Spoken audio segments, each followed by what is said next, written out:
Training was what they call this every 5 years. And so it's still really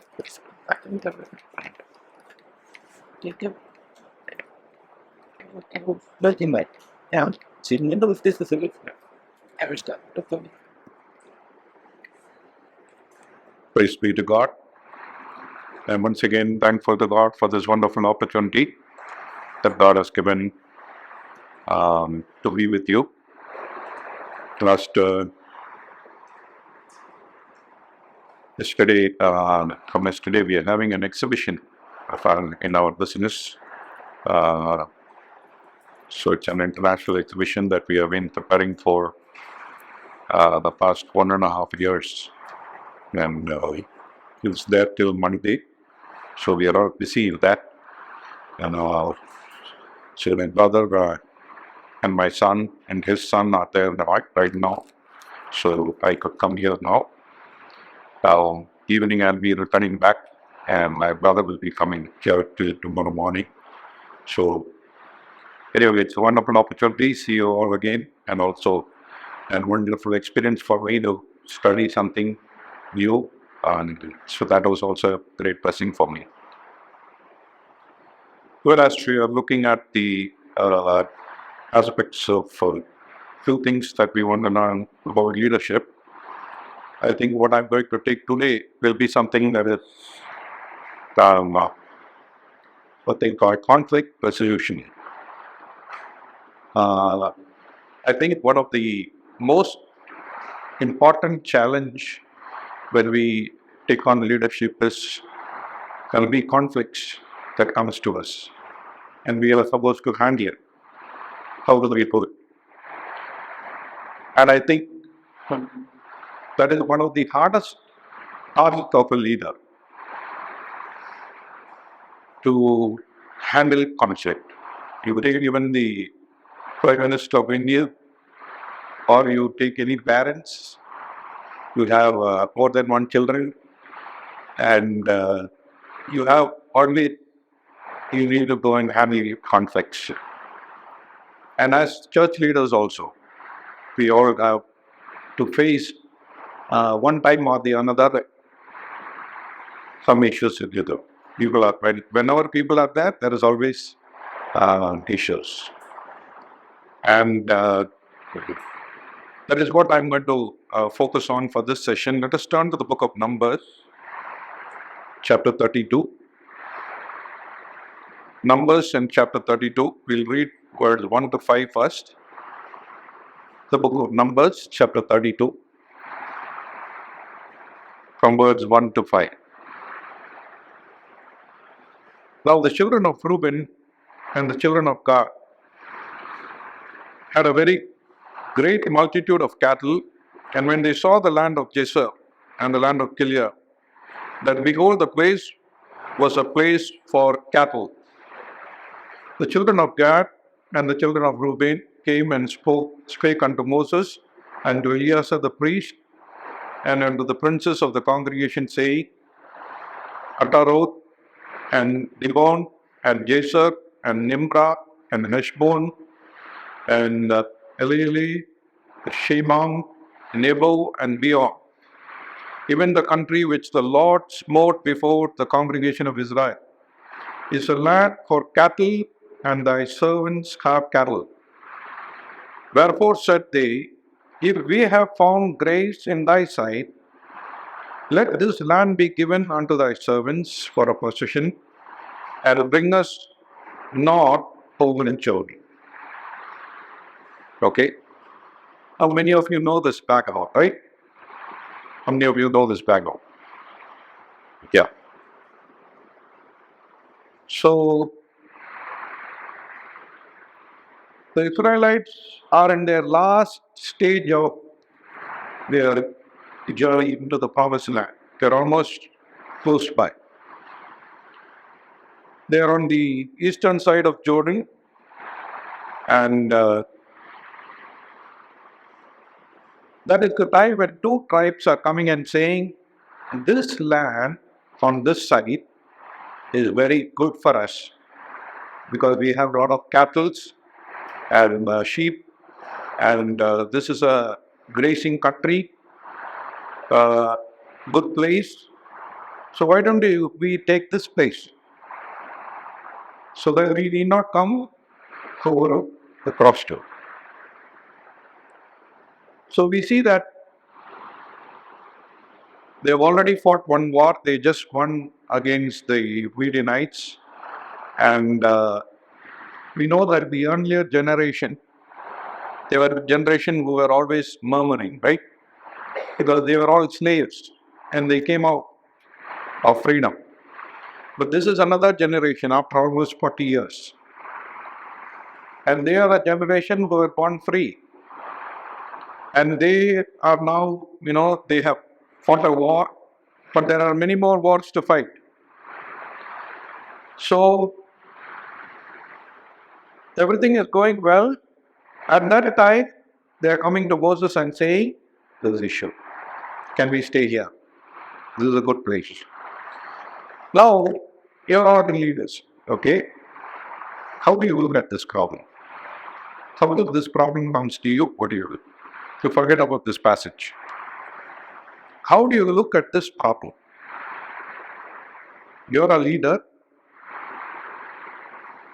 so this problem has come unto you. How do you, as a leader, how do you look at it? You get that? Well, there.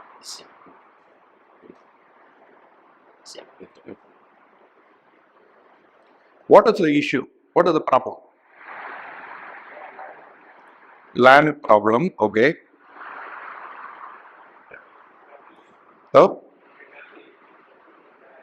cattle is the problem. Sleep balance. Right. No? Mind, okay. Body states. Okay, they want to live an easy life. Paper map what? Control. Okay. All this stuff worrying.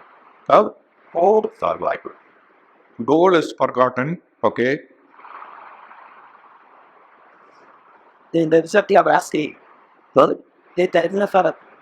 By They're dividing from the major group. Okay.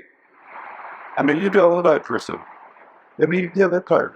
But Then if you get enough card, they are making their own choices. you can do. To compare with the red deal, I can. Yes, even Okay. Manuel told it that we did for blue. They're going for some personal favors. Yeah. Above everyone's favor. Okay. Well, worth it. All of these, I like, not that we, I'll never deploy the years, Okay. but you two, I'm going to use the Okay.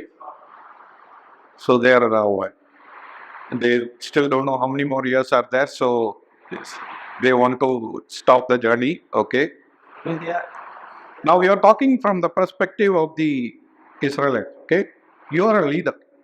How do you look at that? That is what we are focused. What? No, before convincing, what is the issue? After that, we will go into the convincing. Okay? What is the issue? And how a leader should look at it? And that one was stabbed right there. What else? Yeah, they did it. That you. Yeah, okay.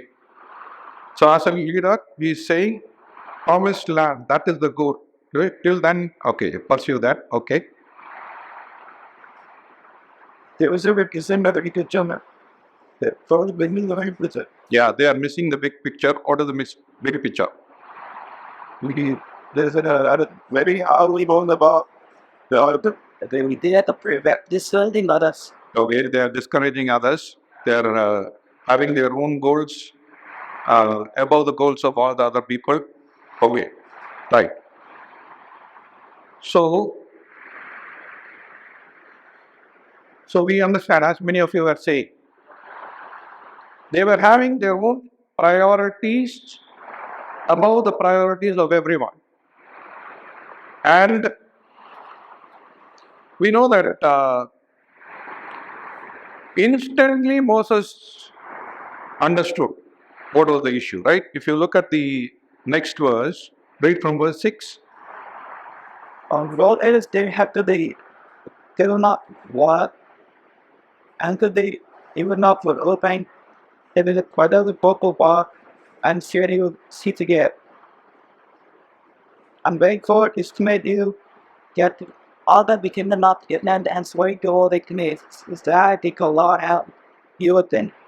Thus they give up father and in the 30th account what it said in a age to that and the further the battery doctor. I did a very out of I spoke father down the great disappearing the out of the theme muscle well like the pointers did not fall into that. It's a well hard to kill the fear of the thing. We have a lot and that about spotted even though and by the same baby I mean pray say Okay. Okay. So when the request is coming, Moses immediately understood this is something that has to be dealt with immediately. And he's saying, shall your brethren go for war and you're going to sit here? Secondly, as somebody else had said, how can you discourage the children of Israel? Right? Everybody is going together. Now you're going to discourage. And then he's talking about what happens when the spies were sent. Right? From Kadesh Barnea, he had sent some people to see the land. And then we see they discouraged the hearts of the children of Israel. The Lord's anger was kindled. And then we see that except for Caleb and Joshua, none of them came this way, right? So all this he is mentioning. So as a leader, there is a problem that is coming in front. Moses is supposed to lead them. And they are now coming and telling, okay, now was it a good request or bad request? You tell me. Bad? Bad? Why? or the little sorry got more and more to them to do. Okay. Yeah, I was sorry I do There are discouragement to others. but I would hear all the bell They are worried about the cattle. the part of quality very what They are not depending on the God. but the is They were actually lazy, really? Yeah. Okay. Will come that you will understand whether they were lazy or not. and we want to go to the wall and hope but that is already in there. Okay. The only did that on to give up with going the minute. Okay. So here we see as a leader, Moses has a what do you call it? What negotiate and bring a solution. So that is his job. We also have the same job, right? When some problem comes. So see what happens. See if you come to Moses said that God was angry with them, and all the generations they had, in wilderness they had to die. Look at verse 16, 16 and 17. Read that. I believe Yeah. he told me, yeah, Bobo, I saw. I said this one, he looks. I made with the wild. They the ball on you don't need to do a lot of those. My I'm going to be out of the better believe. And I'll be video son and do remember the all the white states. The bill they don't be up the fire. Yeah. Verse 18. You not be done on the other up system. Why did but the on the night that the eight everything happened on in the United States. Okay. Now did you get it? So that is a problem. Moses is saying, addressing it. He's saying, okay, how can you sit here and the war is still there, people, and you cannot do that. And then he said, the spies did the same thing. They described the whole people of Israel. They had punishment. God was angry with them. Now the tribe of Reuben and Gad are coming with the solution for that, and they are proposing and saying, they said, we will build the sheepfold here for our cattle and the city for our little one, but we will go on. Not only that, they are saying they are ready to go, they will go ready on before the children of Israel. And we will not return to our houses until everyone gets their inheritance. Then only we will come back. Okay? Now Moses listens to this. Look at verse 20. And Moses said unto them, if ye will do this thing, if you will go on before the Lord to the war, and will all of you armed over Jordan before the Lord, until he has driven out his enemies from before him, and the land be subdued before the Lord, then afterwards he shall return and be guiltless before the Lord and before Israel, and this land shall be your possession before the Lord. But if ye will not do so, behold, ye have sinned against the Lord, and be sure your sin will find you out. Okay? So they came with a proposal. They said, okay, we are not going to sit aside. We'll build a city for our children and for our sheep, but we will come to the war. Not only we will come, but we will be in the front and fight till everyone gets the inheritance. And then only we will come back. Now, very good conflict resolution, right? Very nicely it is handled, very well it is taken, and we see that instead of a conflict, peace is prevailing. And a very good model for negotiation we can see here. But we look at the whole thing. Look at verse 16 and look at verse 24. Can we read both words? Look at verse 16, look at verse 24. And the enemy of the name out of 60. If he bitter, the call here and a part of the capital cities are all individual. Looking forward. You know, TPS follow people want this are all follow student and further reaching out we did the found out to a topic. Okay. Did you see those two things? Who said the first one?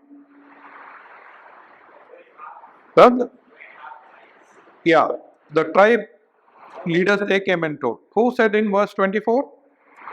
Moses. What do you see from these two verses? And it was like, See, look at those two verses, what do you see? you The reversing the order. What is the order reversed?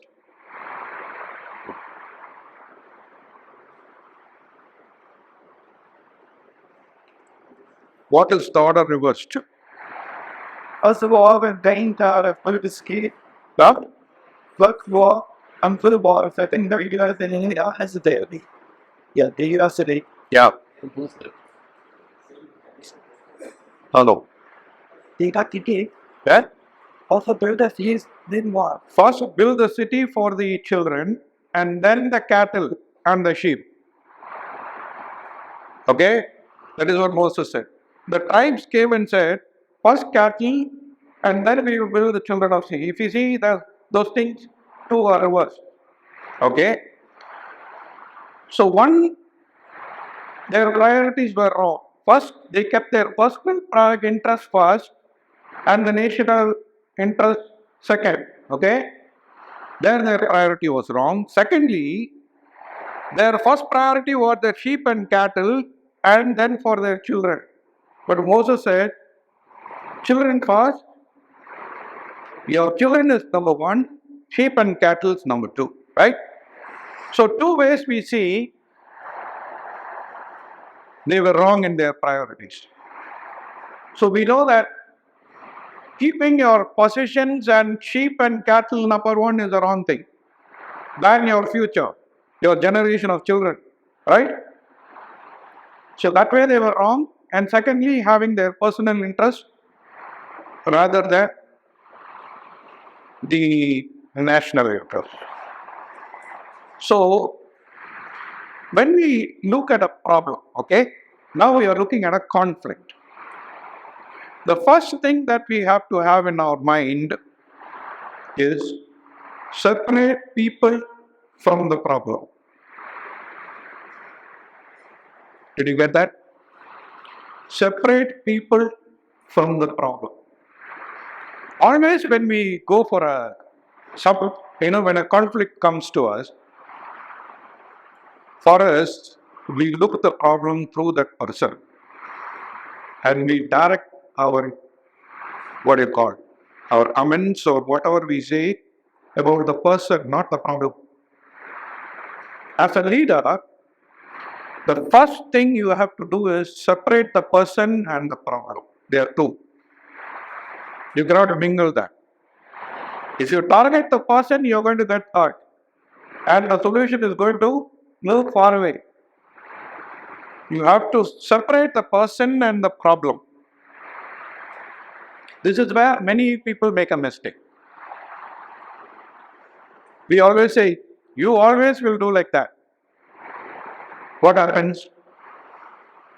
You have not separated the person and the problem. You have an issue in front of you, focus on that issue, not the person. I remember once I went to a church in Vilupuram. It's a district that is around 200 kilometers away. And there we were talking about a godly servant of God. I don't know how many of you would have heard about him. His name is B.P. Sundar Singh. How many of you heard? He was a very godly person who was in Virudhachalam. Virudhachalam is a district in Tamil Nadu. He was a collector. He was the next, about to be a collector. From that post, he resigned and came to the ministry. A very able person. And he was in the village. Very godly. He was my dad's mentor. And I can tell two incidents that happened in his life. My dad, when he was a bachelor, he was staying in Neyveli. Virudhachalam was just 7 kilometers away. So he used to go there and meet him. So once my dad went early in the morning at 4 o'clock to this evangelist home. He went to the home and was about to ring the bell. He heard the sound of prayer coming from inside. And this brother was a very gigantic person. Loudly he used to pray. So in the veranda he's praying. So when he heard the prayer, he took his hand off the bell and sat down there in the front of the house at 4 o'clock in the morning. And he was waiting for the person to close his prayer. It went on till 6:30. That was B.P. Sundar Singh. Many times he has visited our house, always encouraged us. He once went to Vilupuram because he heard there was a problem in the church. The problem was between two groups of people. It went to an extent when they stopped worship, bringing up bread. Two groups, right? And then they said they stopped. And 2 weeks they did not break bread, no assembly going. And then when he heard, he went there. So all the groups are ready to talk. What are their issues? Other thing. So he came there. He said, nobody should talk now. I'm going to speak. And he gave a message for 45 minutes on the suffering of the cost of Christ on the cross. He finished the speech and then he said to the group, do you have anything to say? They said, oh, I think we should. The other one, no. And they asked forgiveness. They did not discuss the whole problem of the church. They asked forgiveness to each other, and then they continued the church. No, that all was his life and his message on that day. I know nowadays it will be very difficult to get people like that, because nowadays we all know more, actually, right? We all say, no, we all know about this. But that happened. That church people told me. What a wonderful testimony it is. Now, he did not go there and ask, okay, what is your problem? What is your nothing? See, when you take people, you're not going to solve the problem. The problem is not person. There is an issue. You focus on the issue. See, here also, if you look at how Moses is telling them, he's not telling all the mistakes that Reuben did, God did. No. He's saying, brother, there is a war. How can you sit here and people are going for war and you are discouraged? Did you see that? We should never put people, their issue, their personal thing, hurt them, put them in shame. That will not solve the problem. Did you understand? Separating people from the problem is number one. That should be our focus. We should never look at the people. There is some issue. There is some reason for that issue to come up. What is that issue? How to find out what is that issue and focus only on the issue, not the people who are doing it. And that is a wonderful example that you can see Moses doing here.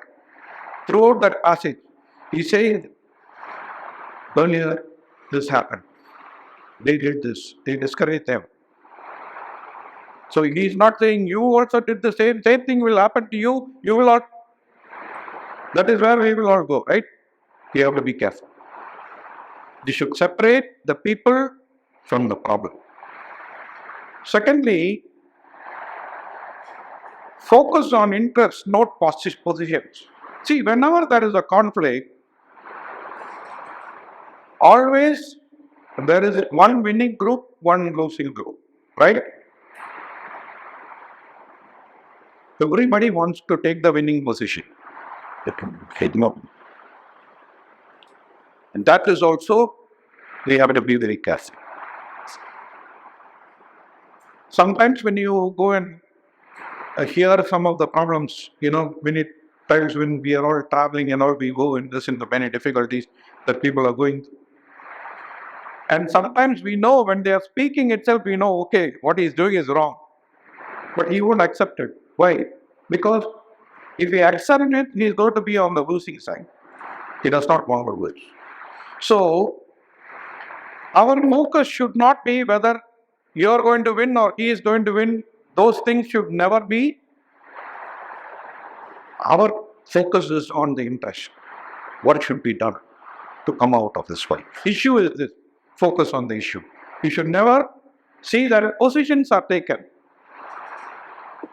That is why both sides together, what can we do? Always. There is no two winning or losing group at all. And as a leader, that is what we are focused. There is one common interest that should be the focus. And we should be able to find a position where mutually both sides will gain. You know what? Why there is no resolution happening in conflicts? Majorly because one person wants to gain, and that gaining person wants the next person to lose.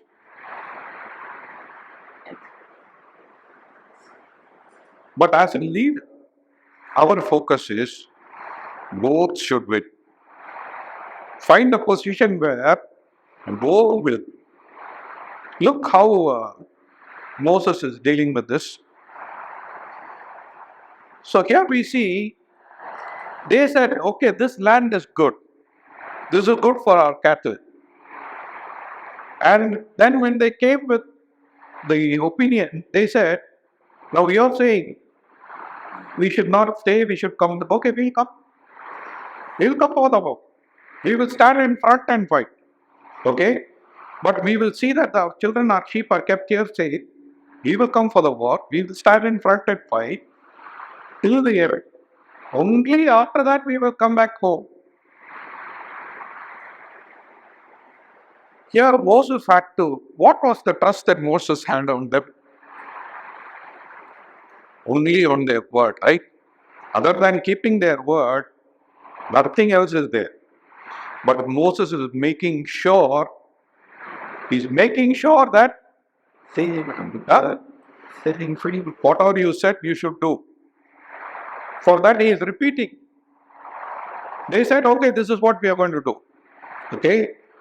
So Moses is saying, from verse 20, he's saying, if you will do this thing, he's giving something. In verse 23, if you will not do so.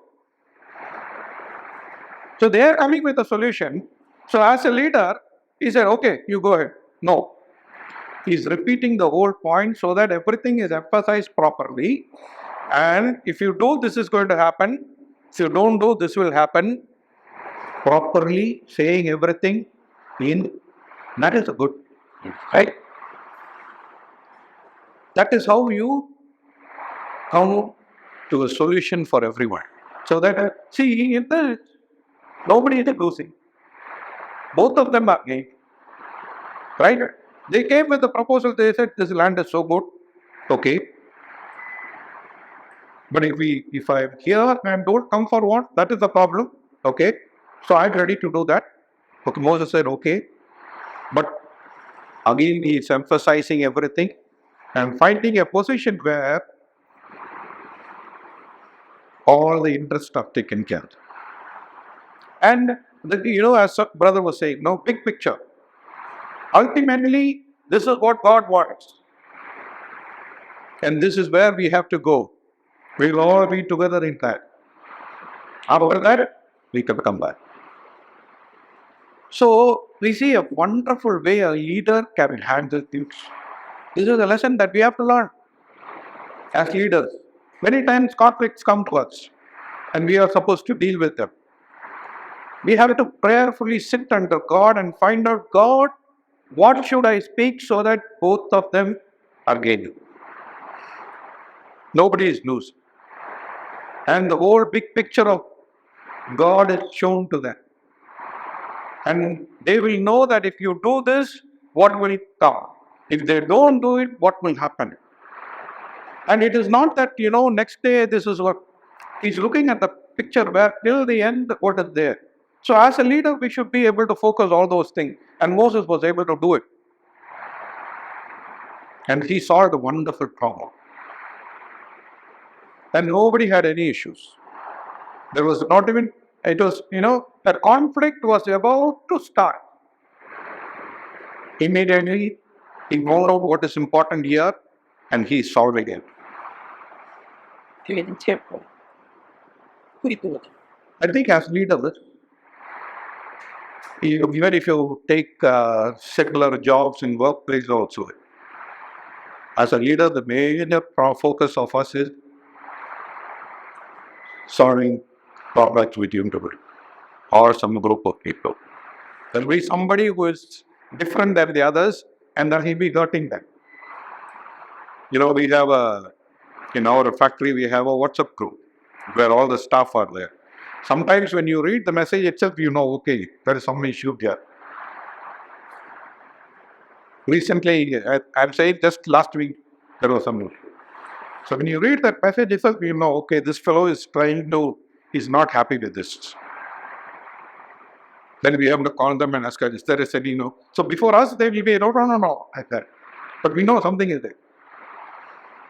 So if you just leave it, then it will slowly burst and it will become problem 1, 2, 3, 4, like that.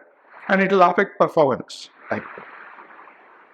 But as a leader, we should be able to deal and see that it does not escalate into something bigger. and there is peacefulness. You are responsible for that. Moses was a great leader, right? And here we see, you cannot say that it was a wrong decision that they took, right? It is wrong if they had taken only that decision. If they are ready to do this plus this, okay, that is okay. So suppose imagine, when they came and told the problem, Moses is firing them left and right, and right. I thought them wrong. What would have happened? He's focusing only on the people, and we are all, I have seen only what your fathers did, that, this, and all. Personally, if you had taken and shouted of them, what would have happened? Right? It would have become the next problem. Many times we do that. That is where we'll have to be very humble, move the person out, find out what, see, any issue will have some reason for it, right? Some reason will be there behind. Finding that and then saying that the whole picture is not compromised, the whole goal is there, God has some purpose for them, for the church, for the ministry, for their family, for their personal, everything is there. Now we should be able to understand as a leader and explain it to them so that two groups will understand what is good for them and they will go forward and do it. It's possible. So that is why we see as a leader, it is something that is very, very important. Somebody has said there is,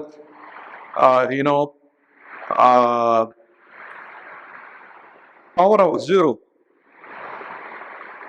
When there is a conflict, if two people, they add something here, they will gain. The other person will lose. That is not how a good leader will solve. A good leader is the one who will take both and make them both equal.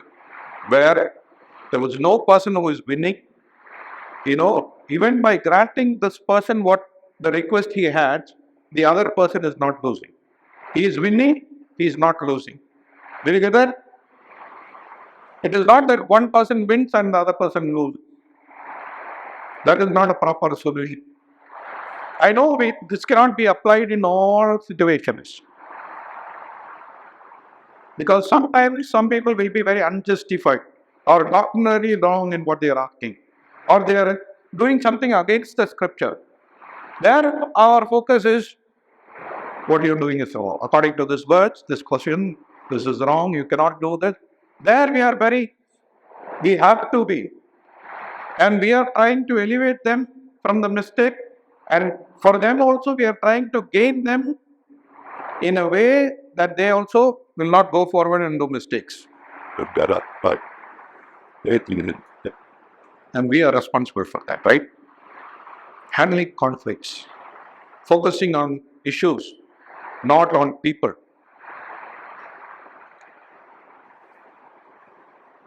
And we know that the after effects of all these issues will be very great. Once there was a chaplain who used to visit prisons and counsel the prisoners and all. Once he was counseling a lot of people, he found out that one name was repeatedly coming in different prisoners. One family name is coming repeatedly. So he started to investigate more. And he found out that from one family, a long list of lot of prisoners are coming. In a book called The Spiritual Clinic by Oswald Sanders, he has taken a list of 2 families that happened maybe long years of time. I'll read. One person's name was Max Jules. His name was being repeated in many families. He was an unbelieving man, married to a similar character who had lacked principles. Now, what happened to the generation? That is what I'm going to read. Okay?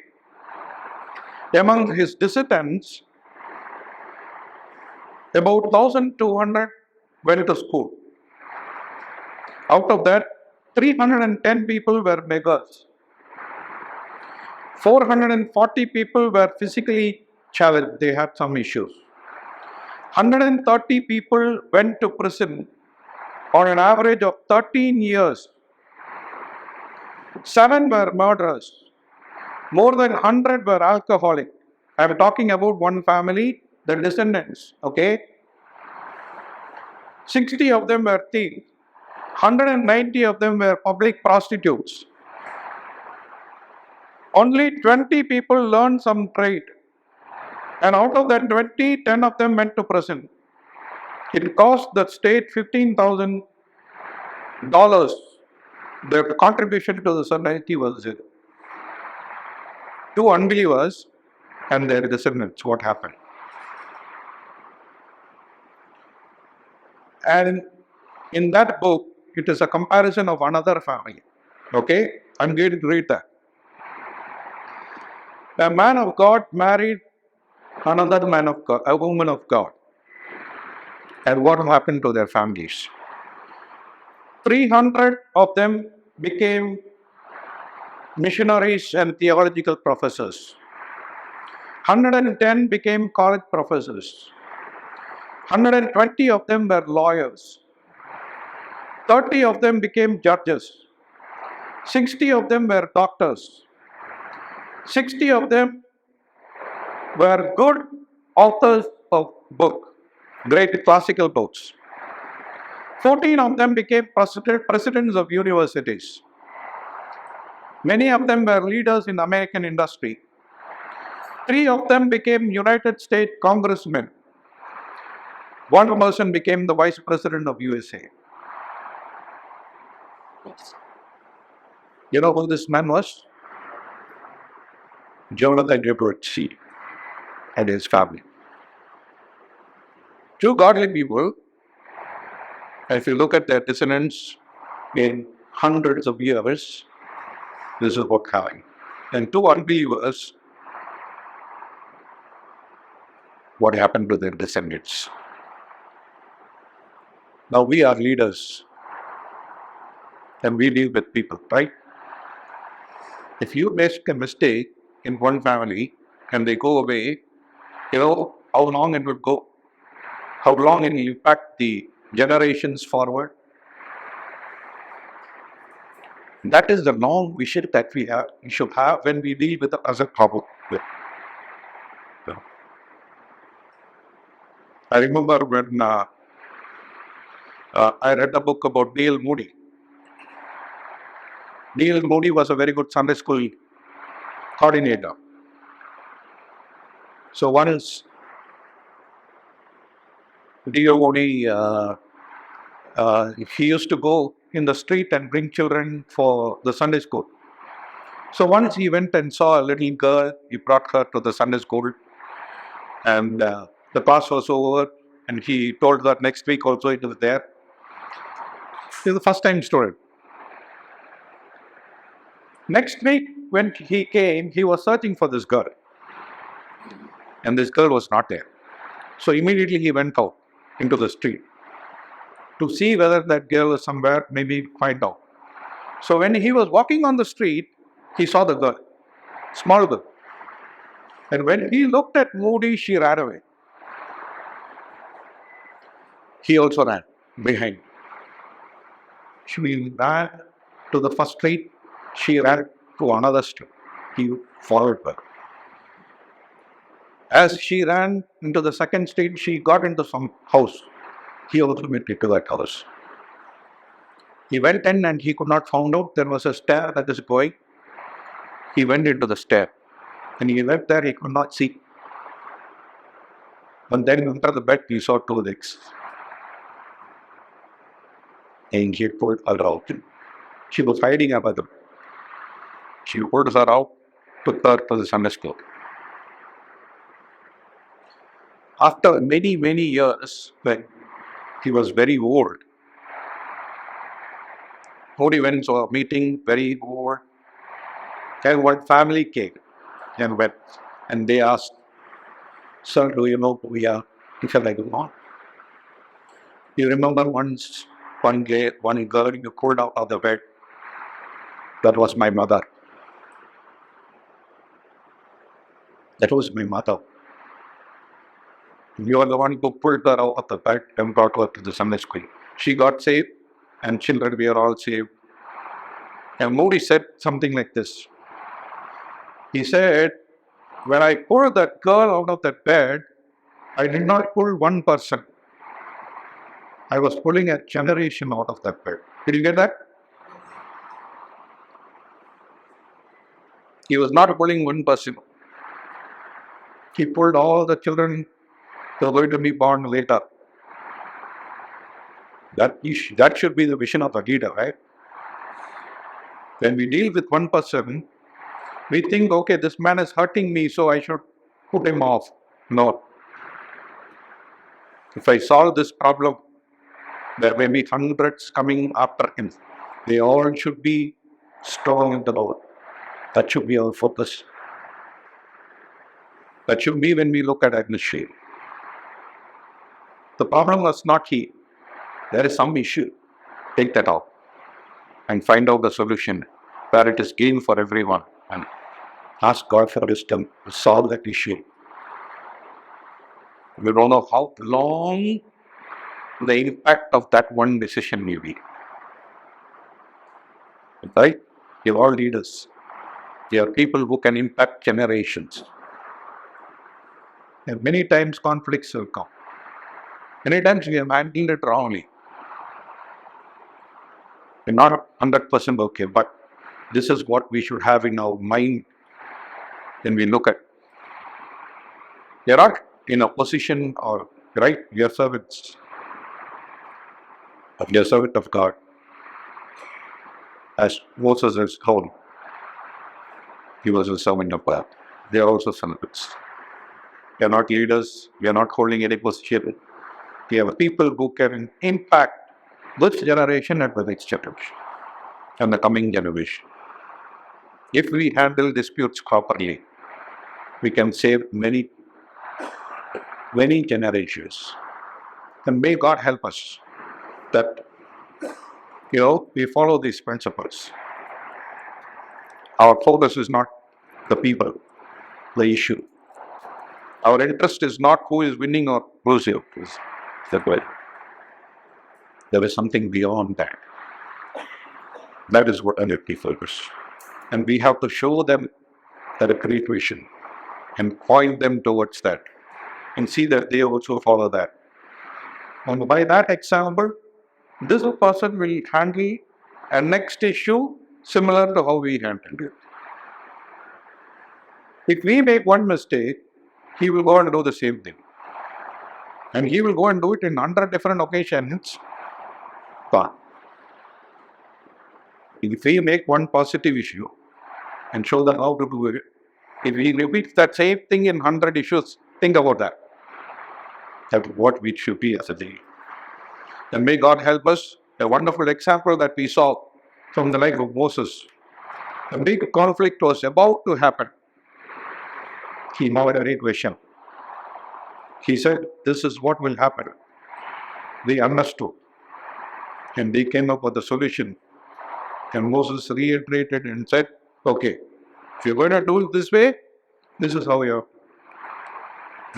can do, this is how you cannot do it. Only their word was there, and he trusted them, and they did it. We see in Joshua, then they fought the war and then they came back. And that's a very good example for us. There are people who are lauding the people, right? We are not leader and they are not slaves. No, they are servants. And we have a master who has a big vision for them.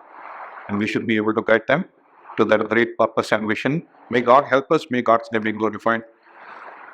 Thank you for this wonderful prayer. Aku terpilih away similar. So it's good. And that's your attitude, so in the second. Thank you so much, Philippines, and I believe covering in the